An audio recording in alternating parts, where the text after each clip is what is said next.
Daily Detroit is brought to you in part by Castalia Cocktails. Located in the lower level of a historic Victorian house in Detroit's Midtown, this space on 2nd Avenue is second to none. Don't just drink cocktails, experience them with matching scents and barkeeps that are knowledgeable. Try one of their pairings or feel free to go off menu with an adventure for your senses. A couple of things that I personally love is that the menu tells you both how boozy a drink is and there is a full non-alcoholic lineup as well, taking the care to give you a top-notch sensory experience no matter how you'd like to enjoy. Whether it's the intimate indoor bar with less than 20 seats or on the patio outside enjoying the best Detroit has to offer, it's a great spot for a night out, a drink after dinner, or a date. They're open to all Wednesdays through Saturdays 5 to 11 p.m. with the possibility for unique experiences for small groups anytime with a reservation. You can learn more at CastaliaCocktails.com. That's CastaliaCocktails.com. Make sure to support the businesses that support us and stop on by.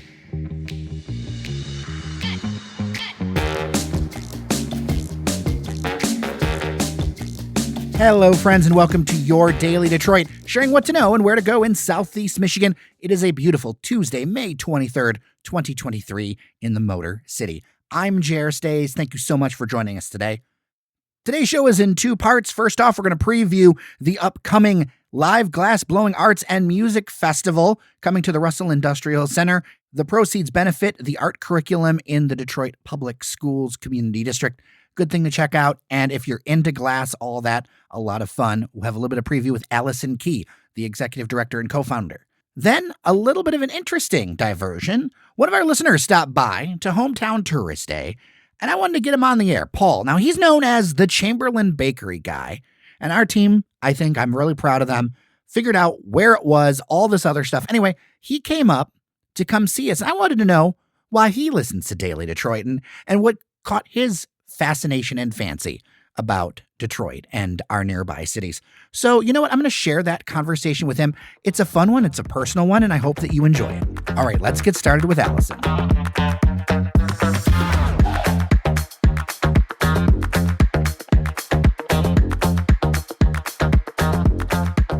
Joining me on the line, Allison Key. She is the co-founder and executive director of the Michigan Glass Project. There is a great event coming up ahead that we want to talk about. Allison, welcome to Daily Detroit. Thanks for having me. Of course. So, Michigan Glass Project has been around for a while. This is, I believe, your 9th annual Glassblowing and Live Arts Festival? Yep, as far as the full festival is concerned, this will be our 9th one. Awesome. So what drew you into being so passionate about glass? So my dad is a glass artist. He's been over 45 years now. So I kind of grew up in the glass world, although it's shifted a lot over the years since I was a kid. So I did try to run off to college and not be a glass artist, but I ended up back in the mix and just loved it. I love the medium and it's fun. I know a lot of cool people that blow glass and it just kind of drew me in, sucked me back in. Or I guess blows you back in, as the case would be. Yeah. As opposed to for glass blowing, sucking would be a bad thing, right? That would be a little warm. So why do you think this festival has endured for so long? When we started, we really wanted to, we had kind of a model based on somebody who had done a similar thing in Colorado called the Colorado Project. And they were a bunch of lamp workers in a studio that wanted to give back to their community. And when we kind of got the blueprint for it, we decided to include all the different mediums and artists that we knew in Detroit. You know, we had been bending and blowing glass and connecting with different types of artists throughout the city for a while. So when we started working with this concept of bringing people together to give back, we decided we could include anyone who wanted to participate. So I think that helped us get a lot of momentum and people from, just having lots of people being able to contribute and make it sustainable and grow, and more people just jump on board as the years went on and people found out what we were doing. So I think that's part of it. It's so community oriented and, works because of connection to other people. So I think that was a huge part of why it's lasted and grown so much. It's just the amount of people that are involved and able to be a part of it. Yeah, and speaking of growth, what is the size of this now? To give people an idea if they're not familiar from the past. So the event is open to the public, and it brings out about 5,000 people over the course of 3 days. It's Friday, Saturday, Sunday. We have 36 glass blowing torches set up, and then a lathe, like a glass blowing lathe with a couple stations on it. So there's, going to be like almost 40 glass blowers working at once. And then we have 45 live painters painting at once throughout the weekend. We're in a 70,000 square foot footprint, so it's quite a large space inside and outside with 100 vendor booths. So it's pretty massive. That's huge, and I understand that there's artists coming from all over the country. Yeah, yep. Our model, as far as like the glass is concerned, which is, our basis, but there's, it's very multifaceted now. We bring in a handful of bigger name glass artists who are like our headlining glass artists that will be working throughout the weekend. And we fly them in and put them up for the weekend. So they're coming from all over the country to be a part of it. And then we have local people and other people that bring themselves in. And then the same thing with the painters. There's a lot of local painters that come out, but we also have painters coming from all over the place. As far as like going to this thing, what are some of the details that people need to know? I know that tickets are involved. Yeah, the tickets are available on our website. We sell a weekend pass that's $75 for all 3 days. You can come and go, and then we have day passes. It's $30 a day if you just want to come for one day. Sunday is a pretty big day because we have a silent auction that runs like over the course of the entire event. So as artwork is being completed throughout the weekend, it's continually being added to that silent auction. And that closes on Sunday at 6 p.m. So people that have been bidding all weekend, at 6 on Sunday is when we close that, and people can pay and take their pieces home with them. And then we have a live auction on the stage at 7 p.m. that day. And then at 9 p.m., we close the silent auction for the painting. So Sunday's kind of like our biggest day, where everything's kind of wrapping up what we've been building towards all weekend. Yeah, and there's a fundraising component to this too, right? Yeah, so the whole thing is a giant fundraiser. We raise money for our beneficiary, Art Road nonprofit, and Art Road goes into Metro Detroit public schools and puts art class curriculum right back into the school. So just like we had art in schools when we were little, a lot of Detroit schools do not have any art programming right now. So Art Road fixes that. They bring in an instructor and provide all the supplies, and they put art right back into the schools. So we've been raising money for them since 2015. And yeah, hopefully we'll give them another big stack of cash this year. And that's an excellent thing. It's so important to support the arts in schools. It really just helps, even if a kid's not, an artist or isn't looking to do art full time or anything. It just helps kids, connect new ideas and all that kind of stuff. So for people who are interested in going, can we talk a little bit about the schedule? I know that the days itself are, Friday, Saturday, Sunday. But on Thursday, you've got a documentary screening as well. And I was going to say Thursday, June 8th. Yes, Thursday, June 8th at 7 p.m. We are showing our, for the first time, our full-length documentary about the Michigan Glass Project. So this is a decade's worth of footage from the very beginning, finally put together to tell our story. And we've been working on this for years now. We did a Kickstarter campaign early 2019 to raise funds for the film so that we could do it outside of our regular fundraising. And we spent the year of 2019 filming interviews and putting the whole thing together. And we were planning to release it 2020 as the opener for that year's festival, but that obviously got put on hold. So we're excited to finally be releasing it and showing it at the Detroit Film Theater as the opener for this year's event. That is a $15 ticket. It's a separate ticket price. They're also available on our website, and it's for that evening at the Detroit Institute of Arts. And the event itself is actually at the Russell Industrial Center, correct? Yep. Yeah. The festival is at the Russell Industrial Center. We start at noon on Friday. Friday is noon to 10. And then we also have an after party that night at the Tangent Gallery. And that's going to be a huge marble and millefiori show. So there'll be a huge variety of artists set up inside the Tangent. And there'll be music outside. So this is our kind of like annual marble and millie show that we do. And then Saturday we're back at the Russell at noon to 11, and then noon to 11 on Sunday. Yeah, it seems like a lot of things happening. Looking forward to seeing it, and glad that you're coming back for this one. And if people want to know more, where can they go? We're at the MichiganGlassProject.com. You can find all the info, the schedule, the vendors, all three lineups as far as the music, the glass artists, the live painters. Everything is on our website, MichiganGlassProject.com. You can also follow us on Instagram at the Michigan Glass Project. Awesome. Well, Allison Key, Executive Director of the Michigan Glass Project, thank you so much for your time today on Daily Detroit. I appreciate you. Thank you so much for having me.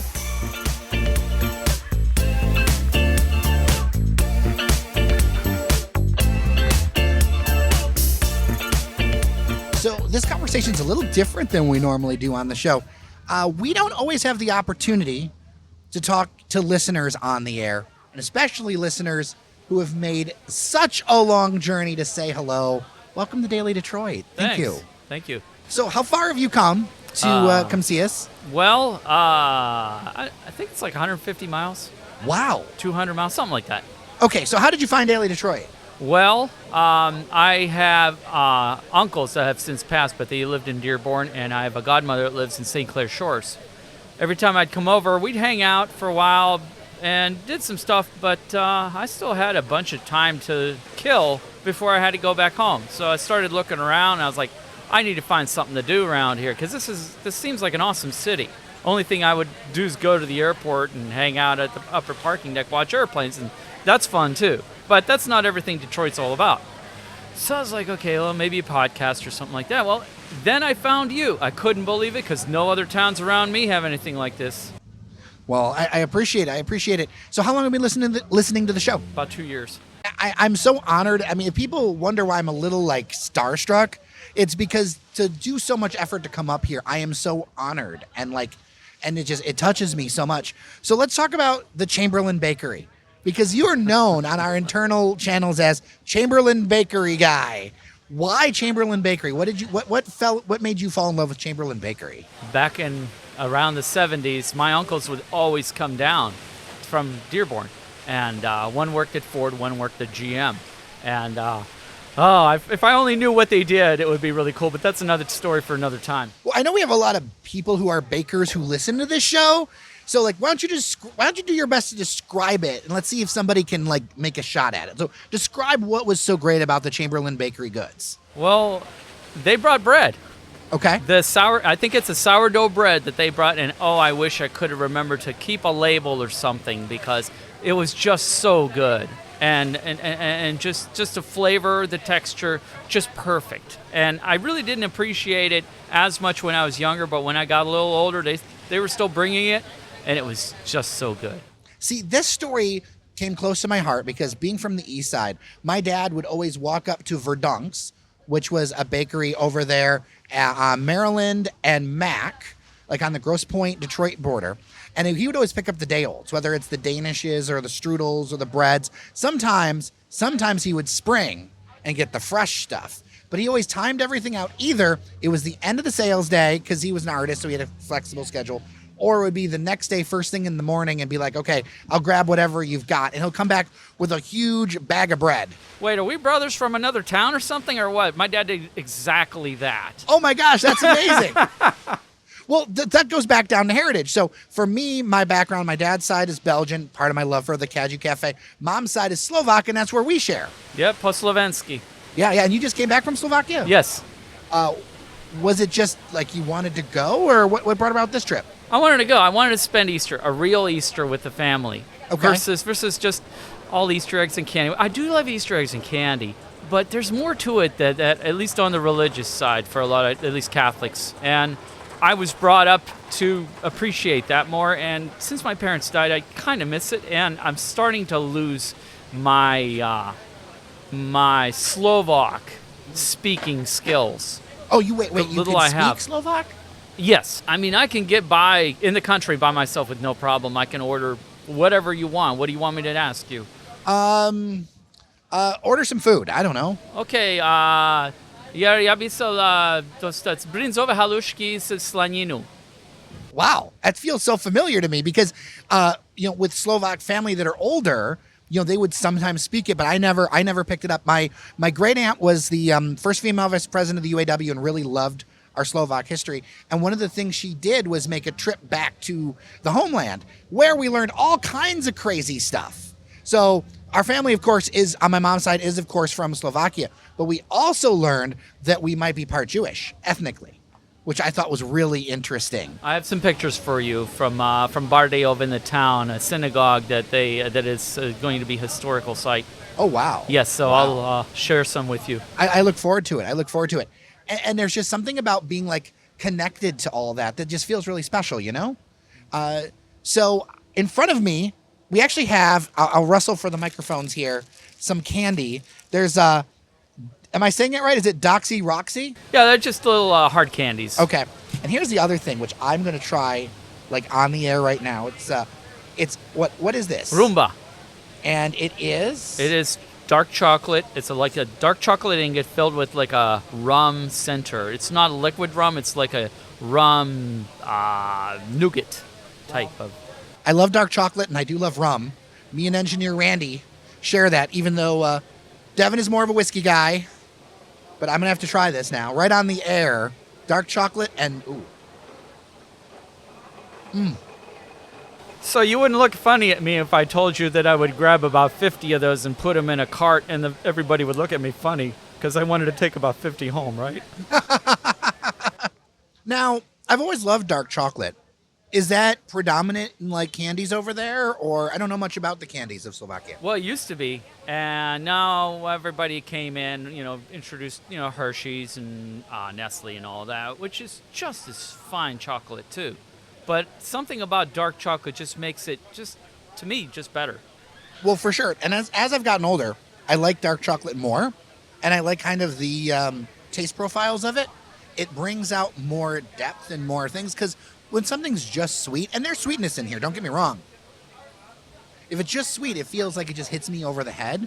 Whereas if there's a little bit of texture and a little bit of dialing it back, it in a lot of ways tastes even better. For sure. So you're in Detroit. How long are you here for this trip? Oh, just for the day. Oh, really? So you're going to drive back? Yeah, I just came to hang out. Aw. Why do you keep listening to Daily Detroit? I don't want to sound like a self-serving question, but I'm always curious about these things because I have no idea how we got here. Well, I think the biggest thing is the reviews of the restaurants, the things that are going on. Like, that's how I found out about the Detroit Homeland Tourist Day, I think it's called. Hometown Tourist Day, yeah. Yes, and that was my opportunity to come and meet you guys. And it's like, oh, this should be pretty cool. Well, and did you enjoy it? Yeah, it was nice. Now, all the other vendors, was it what you were expecting? I thought it'd be a lot smaller. Really? Yeah. I've heard that from a few people. Have you had any of the Conies? Lafayette or American? You should. It's right there. My family is a Lafayette family. Despite what it is a Lafayette family, though a lot of people do like American. If it's small and inexpensive, perfect. Well, and that's the thing. So sometimes we talk about this on the show, and we should do more segments about it. I have a British friend of mine that has a term called cheap and cheerful. Huh. And the idea being is that it's not expensive and it's good. And lots of people are just looking for that.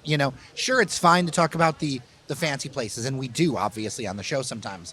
But I'm always on the lookout for that cheap and cheerful. Yeah, I like something sit down that's inexpensive. That way I can leave a bigger tip, too. And a lot of times what I found is that if I ask somebody for something, they go out of their way to give me even more. So I just totally don't even think about giving a bigger tip because they went out of their way. And it's fine. I find that in smaller, less expensive locations, that's more true than really, truly expensive restaurants, I think. I appreciate you so much. Hey, Thank you for I coming appreciate out. you too. For all you guys do, it's awesome.